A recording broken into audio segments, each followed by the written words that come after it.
Hello Podcats, Geoff Gascoigne here, hope you're well. Today I'm on my way up to central London to do a gig actually with an old friend of mine, Chris Standring. Chris is a fellow Brit, although he lives in Los Angeles for 30 years or so. Made a very good name for himself in the smooth jazz scene, does very well.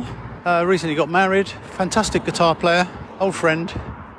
And we're going to have a little chat and a little play before the gig, and hope you enjoy the conversation with Chris Standring.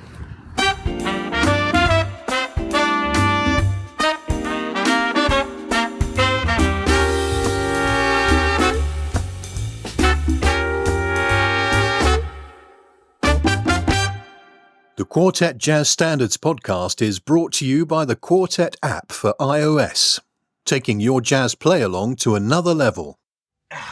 Here he is, Chris Standring. Hello. Hello, mate. Geoff, how are you, matey? I'm good, yeah. Are you well? I'm actually very good, yes. I'm actually doing very well with this jet lag, and normally it's a nightmare for me, and I'm doing fantastic this trip, so I'm in good shape. That's great. You're getting some sleep? I am actually, yeah. Wow. Tell us what you're over here for, what you're doing here.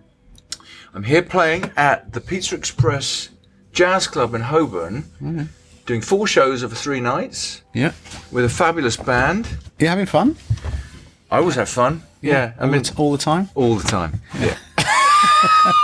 That's right. You've been living in LA for what, 30 years now? 34 years. 34? Coming up. Oh my God. Yeah, this year. What made you want to go to LA in the first place? Well, you know, this is really a psychiatrist's question, because I was actually quite unhappy living here in the 80s. You know, I went to music college, but I did spend some time in California before I went to music college, so the bug had set in a little bit, and I was trying to get back there and took a few trips in order for it to happen. And finally, in February 1991, I set up some shows over there from here. I booked all my favourite players. I had like 5 gigs booked at all the major venues in LA and a seminar at the Musicians Institute. And a friend of mine said, "Chris, why are you coming back?" He said, "You've got more gigs in LA than you got over here." So I slept on that overnight. And by the morning, I had decided not to come back. I decided to sell up everything and then move to LA. And it was the right thing for me to do, because I was actually, as I said, I was actually quite unhappy here. For whatever reason, I don't know. I think as a youngster, I naturally assumed that things would move quicker than they were destined to do. And I thought, you know, I'm not patient enough to wait 20 years for things to happen in London, you know. Right. Also, I was very much in the show scene, like everybody was, and I saw the writing on the wall. I thought, I don't want to be doing this for 60 years, you know. So when you went over there, what kind of music were you making when you first started? Well, when I first went over there, I had a band, and I had charts, you know. I was like a budding arranger, just like you were at the time, you know. And I just put a band together, and, you know, I mean, I knew I was learning, but I wanted a vehicle to keep composing and arranging and working on new ideas, you know. And here's the thing. Back in 1980, when I spent a little bit of time in LA, I went to the Baked Potato to see Larry Carlton play. And, you know, the Baked Potato's tiny, right? Because we've been there together. Yeah. And right behind me, there was Robin Ford, a very young Robin Ford. Whoa. He was like 27 years old, and I was 20. And I'd just seen the Yellow Jackets play the week before at that very club, and I was blown away. I thought, this is extraordinary.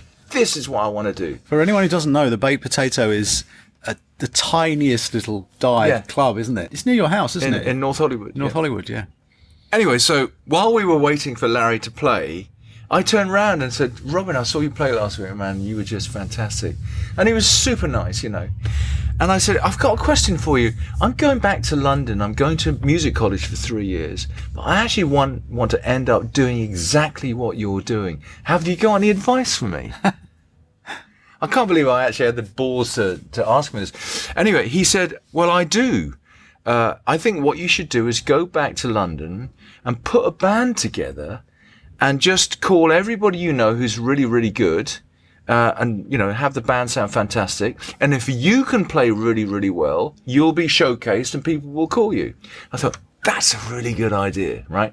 So I went back and guess what? I became a bloody band leader. I didn't become a guy that people called I mean, I got some calls, you know, but people started calling me, saying, I really want to come and do your band, you know.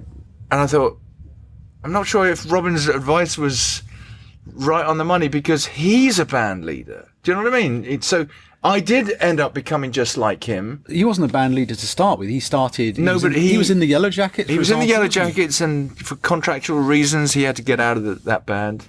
Yeah. And he went solo, and he got a nice deal with Warner Brothers. And, you know, he wasn't really that keen to be a studio guitar player. You know, he wasn't that kind of a guy. No. And so he was destined to be an artist, and I was destined to be an artist. So I love his advice in hindsight, but at the time it was wrong. Do you know what I mean? Wow. Wow. And where did you grow up? Where did you... Aylesbury in Buckinghamshire. Okay. Yeah, so I had local guitar lessons, and I went to community college and failed A-level music.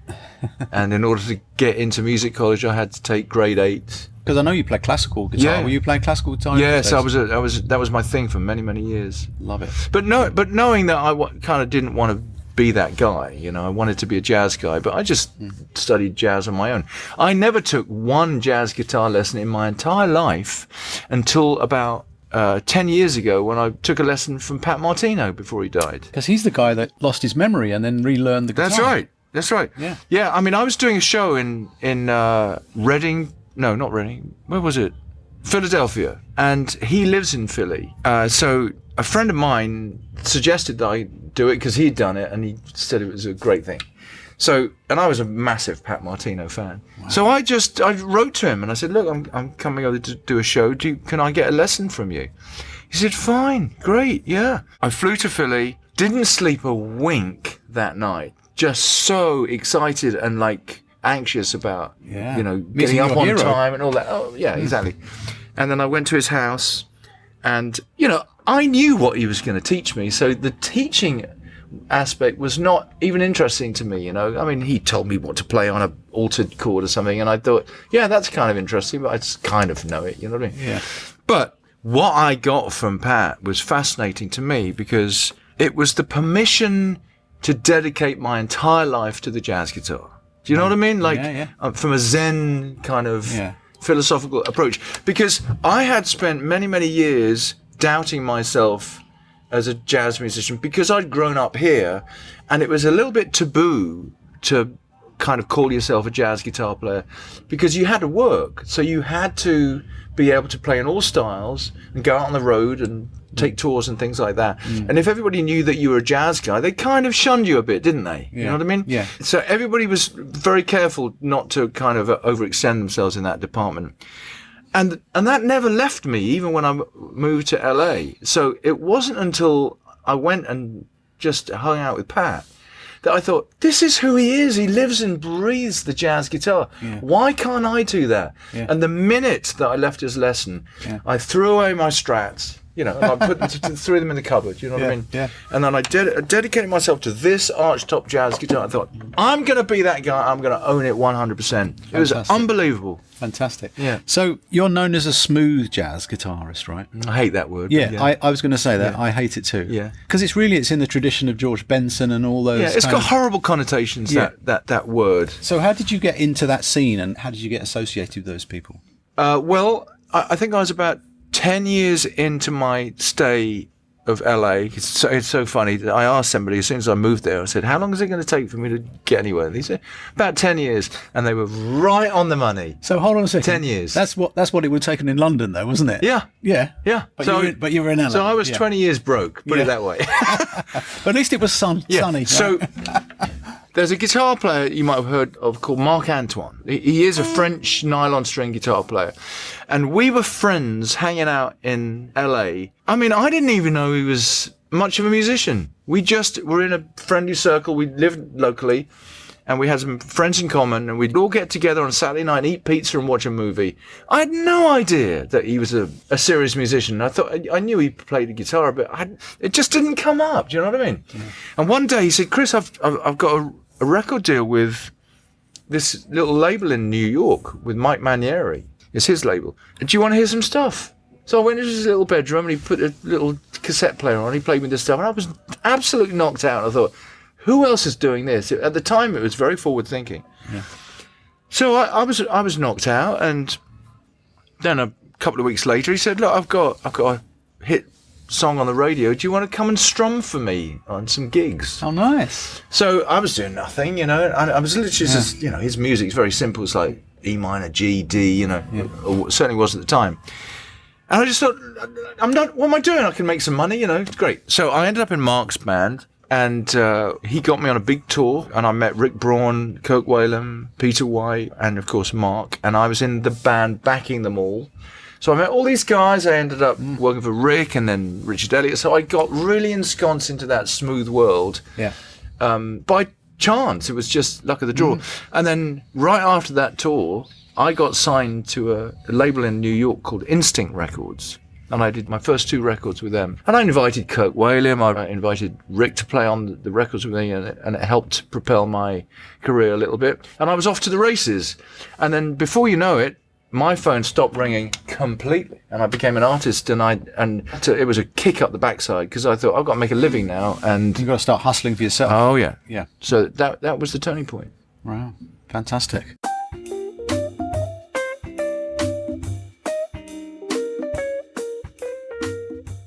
So, in terms of improvising, What's that?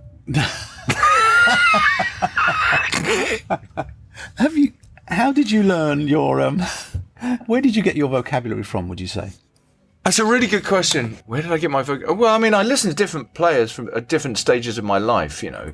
So back in the day, I was listening to a guy called Jan Ackerman, who was a guitar player from Focus, and he had a very classical guitar approach, but with chops, you know. So he'd play kind of scalically and that's kind of jazz fusion, isn't it? It was kind of jazz fusion, but it was not considered jazz, because it wasn't coming from a jazz vocabulary, but it was coming from a technical vocabulary, you know.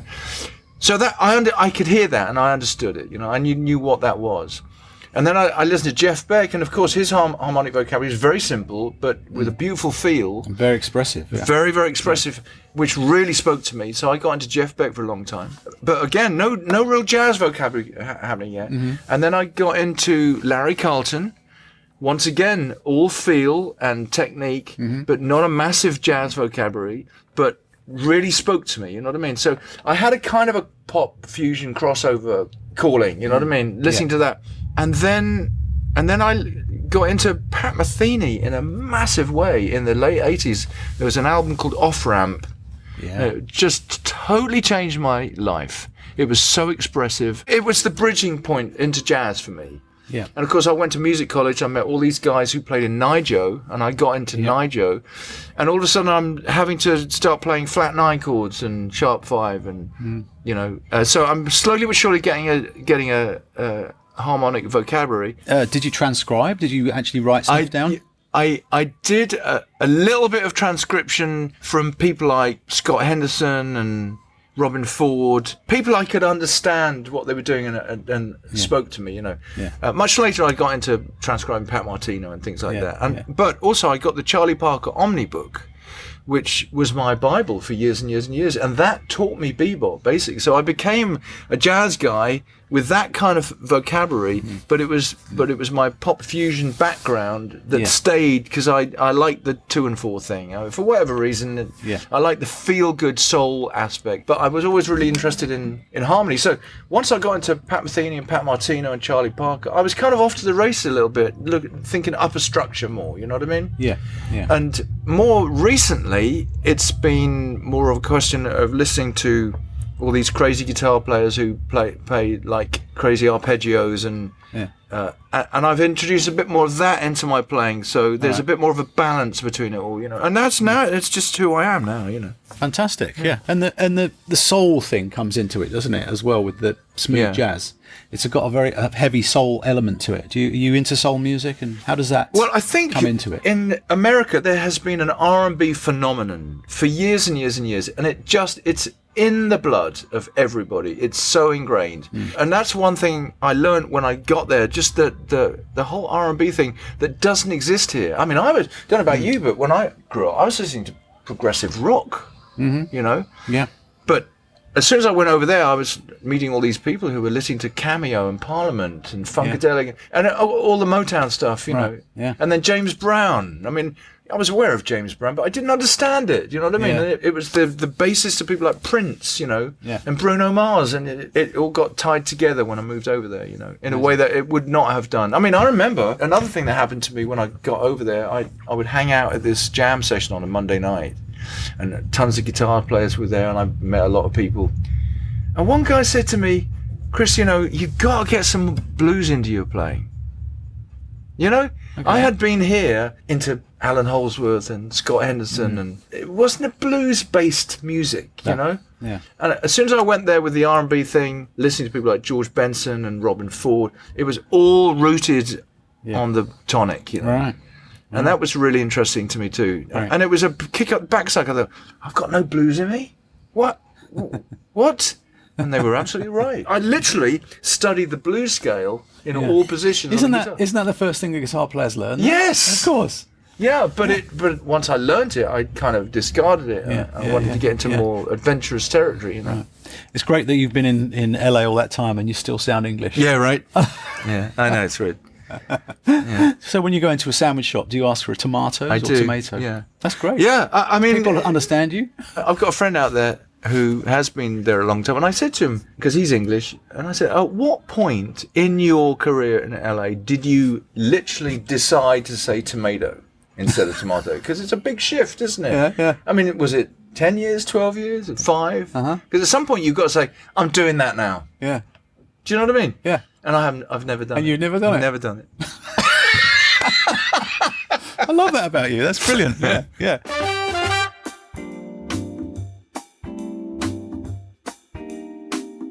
Okay, so what about practicing? What about it? Do you do it? Do I do it? Do you do practicing? I go through. So what do you do? I go through fits and starts of practice.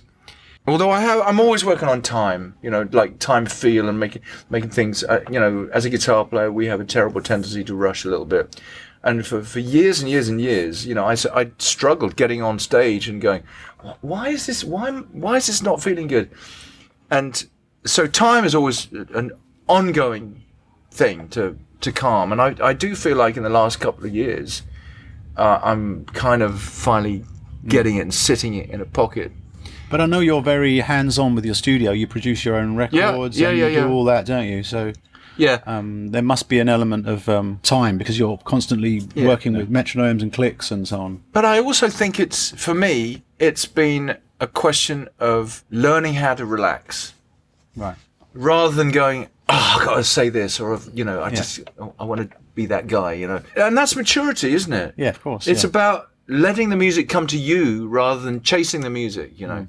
So that's one thing that never goes away, the time thing. And the other thing is I'm always looking for new vocabulary in some kind of way to approach playing over changes, you know. And I found these arpeggio things that I'm now concentrating on a little bit, and inversions across the fretboard, you know, that's really, really helped. And it's all helped with my time as well, for whatever reason, you know. That. And of course once in a while I'll grab a classical guitar piece and I'll just spend weeks just shedding it, and then I'll record it and video it and then never play again. Yeah. How many albums have you made now? It's probably up to 20, or close to it, 18, 19, 20. Fantastic. So you've obviously got a very good work ethic. I'm able to structure my day that I can get lots of things done. I'm really good at checklists and things like that. And I structure my day that in the morning I take care of business, and in the afternoon it's all creative time. And so if I'm going to, write or arrange or compose, that's my time to do it, you know. And I'm done by 5 in the afternoon. I'm spending time with my wife, or going for a run, or cooking dinner, you know what I mean? So you got married last year, didn't you? Yeah. But you also had a heart attack, didn't you? I did, yeah. Wow. Was that all last year? No, that was like 4 years ago now. Attack, was it? Right. Okay. Yeah. How's marriage? Oh, it's fantastic. Yeah. I mean, it's never without its little hiccup, is it, Geoff? You know, but we're solid. We're really compatible. We're so similar. It's hilarious, you know. That's brilliant. And she's a lot younger than me, so, you know, she's going to take care of me when I'm old. Great. Poor thing.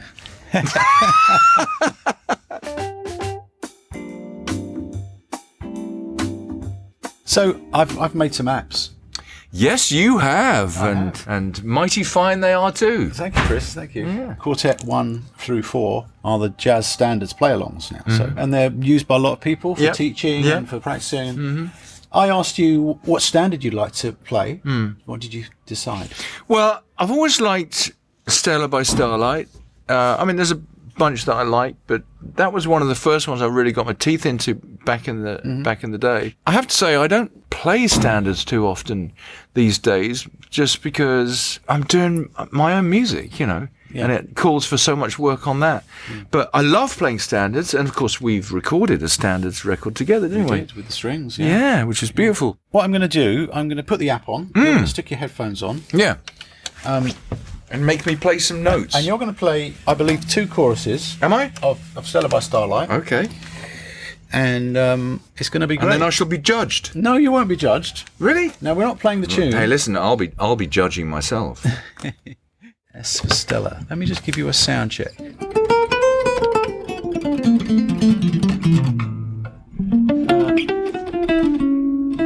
going to be loud enough, isn't it? This is picking up from that mic, that's all.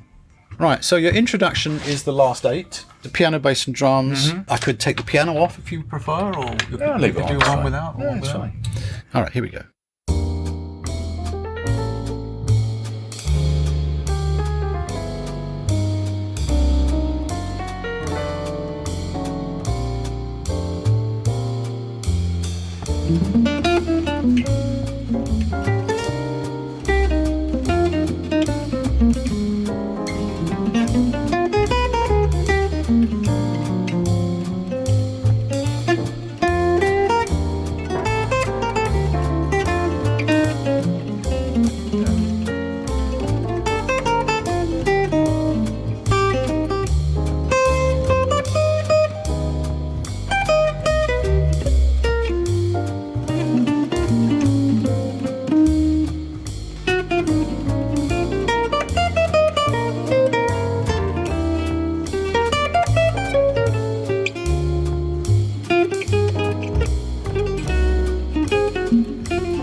Wow, brilliant. Was it all right? That was great, yeah. How was it for you? That's all right. Yeah. Could do another 5 choruses to get in there. That's a hard tune, isn't it, Stella? It's an unusual tune, isn't it? Yeah, but the great thing about that song is like, all the solutions are in there. Do you know what I mean? It's like every type of chord that you want to ever study is in that song. That's a good point, yeah. You know what I mean? But the way it starts, we're in the key of B flat, aren't we? But the first chord is E minor 7/5. Yeah.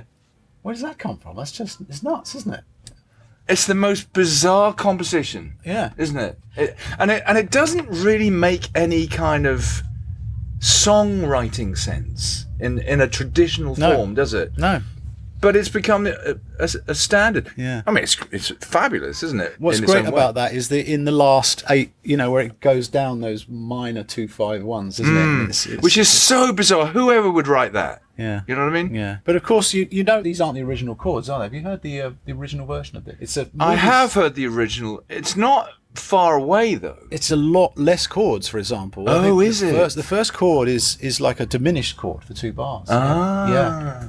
It's a beautiful thing. You can hear the original. Yeah, it's been a while. I have checked it out, but it's been a long time. Are there any sort of particular corners in that you have had to work on, or you find difficult? Yeah, I mean the bridge section when it goes to G7 sharp 5, is always something you got to think about, because I've always really been into stepwise resolution. Okay. So any melodies just like resolving by step, and I have this thing about playing where if I play a phrase, I generally start my next phrase a step away from where I left off. Okay. So you'll never really hear me do big jumps for the most part between phrases. Is that adding a dominant chord in front of a chord? Do you mean? Is that what you mean? No. For instance, what do you mean? Just okay. So example. Let's just assume I'm playing something in C minor, and I go. Okay, and my next phrase would be. What I'm not going to do is.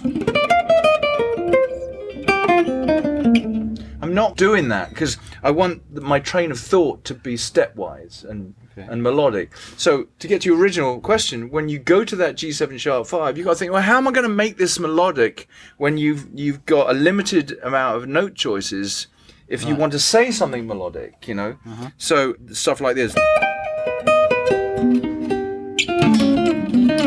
I mean, you can do that, all that whole tone thing, but how do you stay melodic? It's an unusual chord. It's a dominant chord with a sharp 5. To stay on that chord for 2 bars is tough. And usually it's a 5 chord and you just resolve it. It's fine. Here's a question: Do you find it easier to play on changes or easier to play on one chord? With this type of guitar, when you're playing clean, give me changes. Changes, yeah. Yes. Yeah. The thing is, if you're playing with a distorted sound, you can get away with a lot more because you can sustain things and you can just sit on notes and, and you can move around. But with the jazz guitar, you can't because the note goes dead.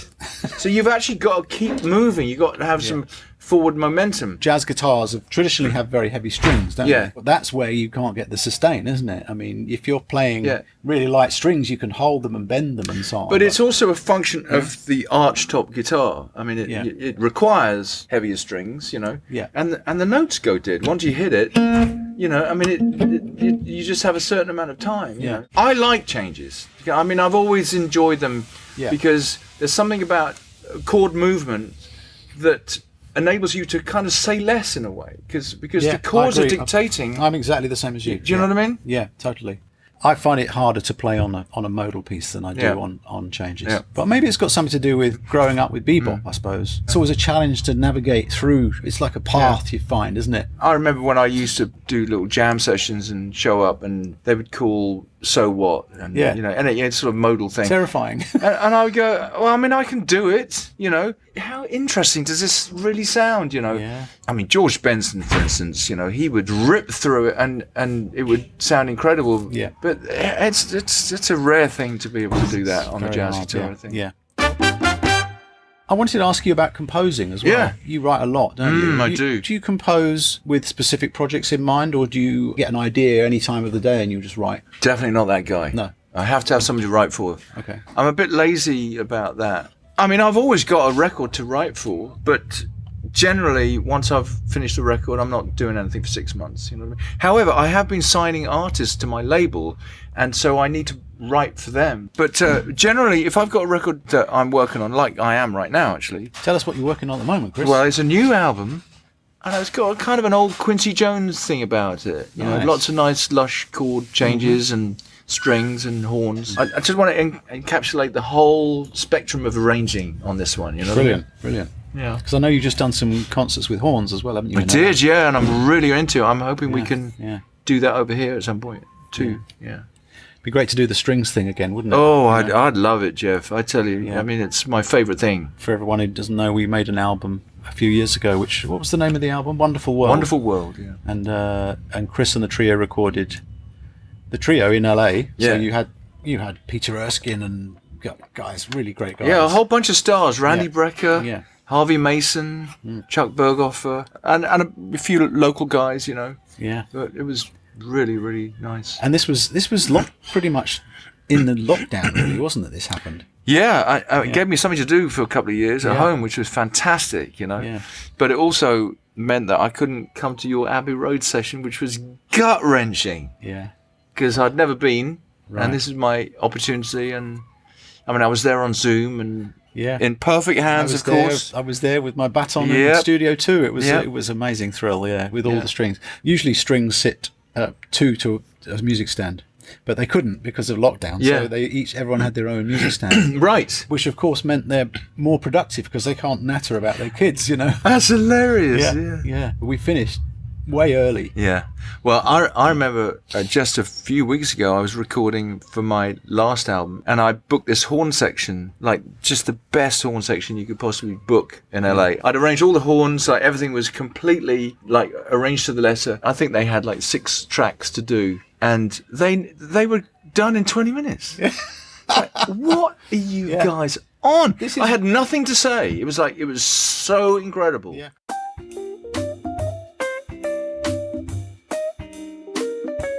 I've got some questions to finish off. if that's all let's right. do it. Yeah? Let's do it. You've got a favourite album? Of all time? Yeah. I don't know why The Visit by Pat Martino comes to mind instantly. That's good. The first reaction is... Yeah, is but I'm always the not best. sure it's actually my all-time favourite album, but it's a the difficult one that comes to question. mind. It's so difficult. Yeah. Yeah, I mean, that's as good as anything. You know, I mean, great. just his version of what you do in the rest of your life is, I don't think I've heard that. you got to hear it. You got to hear it. Wow. It's insane. The next question kind of... You may well say the same thing, but... Is there a favourite musician, alive or dead, you'd like to play with? God, that's a good question. Who do I want to play with? You know, it's so funny. I've been asked this question before, and I don't know the answer. I have no interest between you and me and this podcast in collaborating with most smooth guys. I don't really associate myself with that kind of music as a general thing, although that's the market I'm in, and of course they're all my friends, and I'm happy to play with them. Yeah. But, you know, when I call somebody to guest with me, it tends to be somebody who is more of a kind of a crossover kind of a guy, you know? Yeah. If you could book a band and you only had to have a star bass player or a star drummer or a Yeah. star keyboard player or a sax player, what would you spend the money on? What's more important? I would need the drummer to be right. Okay. It's all about the drums. Yeah. Yeah, and it's not about just booking a great player. It's stylistically finding the guy who understands what this music is. And a lot of people don't. When it's right, it's fantastic. Has there been a highlight of your career or best gig moment? Yes, and I think, in all honesty, it was that Live in London album a few years ago at Cadogan Hall over here. We had a 12-piece string section and a rhythm section, and there was like 48 people involved in making this happen. The whole thing was videoed live, multi-camera. It was recorded, you know, to beat a live album. And Geoff, talk about scary. It was actually my business guy over here, Mayank, who books all my shows in London. He said, you know, I think we should do a Live in London album, but we want to video it and record it and then put it out. And I thought, one night? Over one night, and that's the record, and that's the scariest thing. So the only way that I figured I could do this was to book a tour of like 8 shows and make sure that was the final night. So that's what we did. We did 8 shows, and by the final night, the band was on, and I was warmed up, and we just all stepped up to the plate, and actually it sounded really good. It was a tough one to mix because of the acoustics. It's kind of boomy in that room. Yeah. And separating the strings, of course, that was not straightforward. Yeah. But we came up pretty good, you know. Right. I don't think I'd ever do it again. It was so scary. But yeah, real high point. What was the last concert you attended?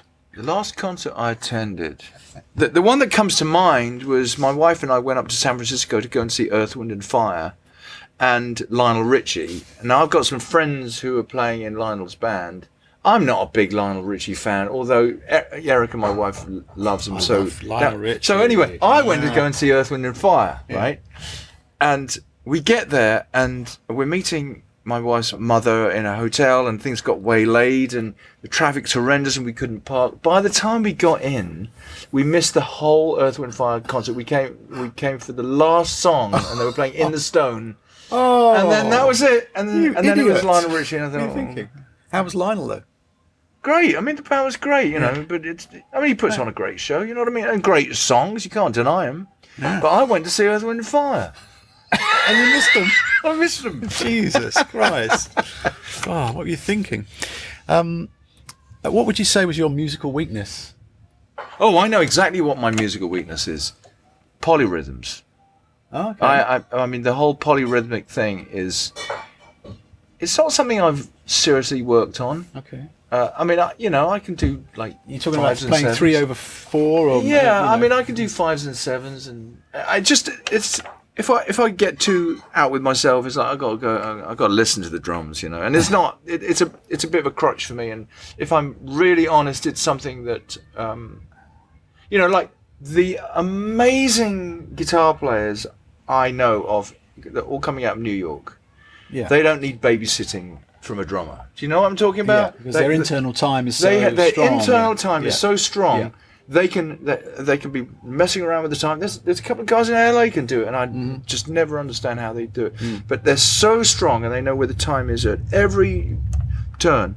And I'm kind of envious of that, but that's definitely a world they live in, and it's not a world. Are you listening to any of that sort of stuff? Is that any part of your thing? From time to time I do, because I listen to those guys. You know, there's a few New York guys that I really, really like, and I'm not really interested to be that kind of a guy, and feel like I should be studying it more. And once in a while I delve into it. But you asked me what my weakness is, and it's that, and the reason is it's my fault. You know, it's like That all comes back to time, doesn't it? And playing in time, I suppose. It's all part of time, but it's all to do with what you study and what you focus on. And I've always focused on vocabulary and time, you know. And that would be, I suppose, groups and arpeggios in groups of 5, and that's what you're talking about here. Absolutely. Isn't it? Yeah. And learning phrases that go across the bar and things like that, and knowing how much time you've got left in a bar. But it's got to come second nature.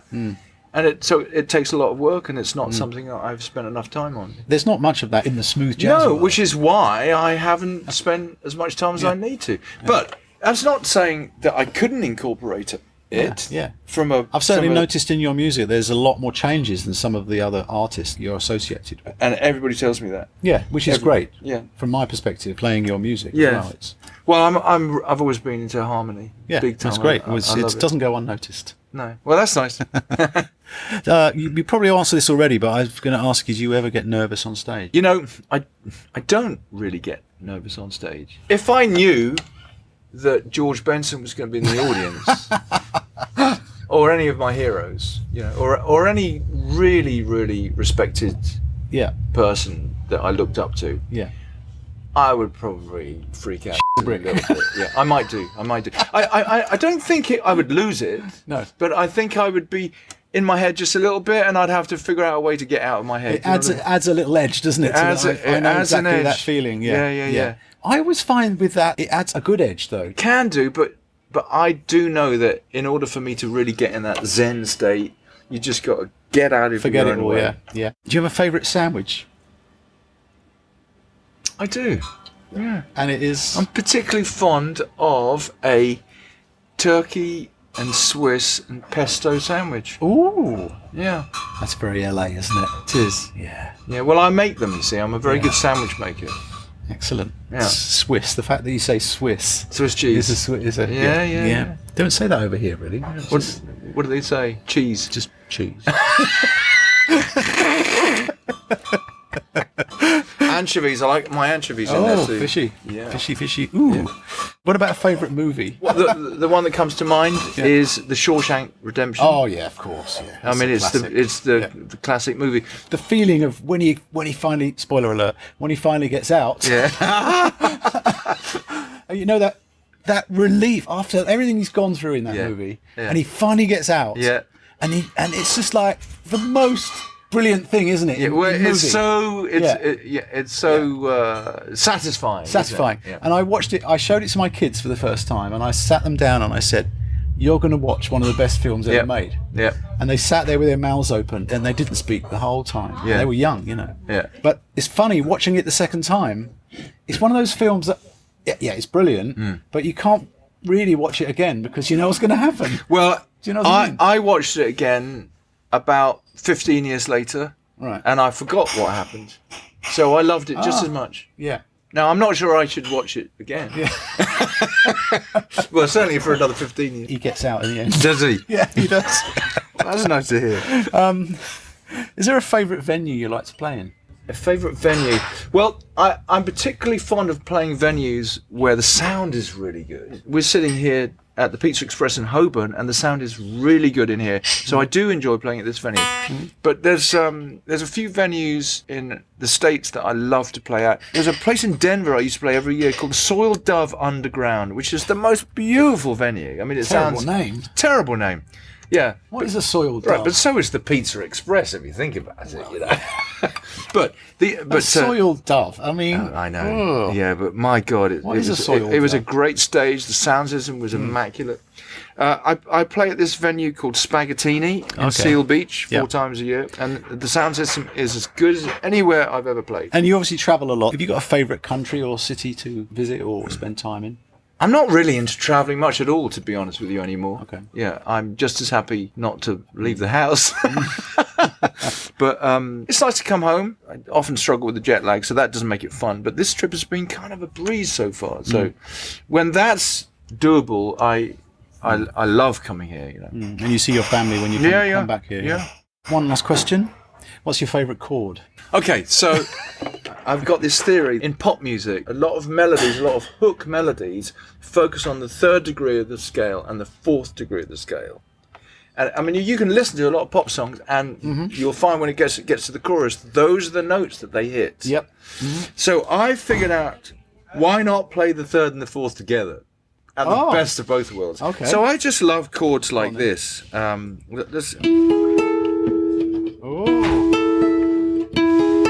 Just tell us what those notes are. Tell us what those notes are.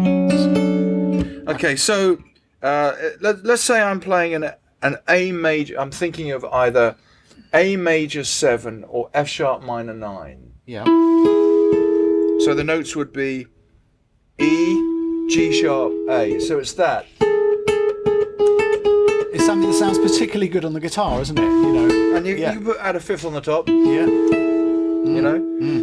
And that works for both F sharp minor and an A. That's lovely. Yeah. I love that, yeah. So that's my favourite chord right there. Lovely.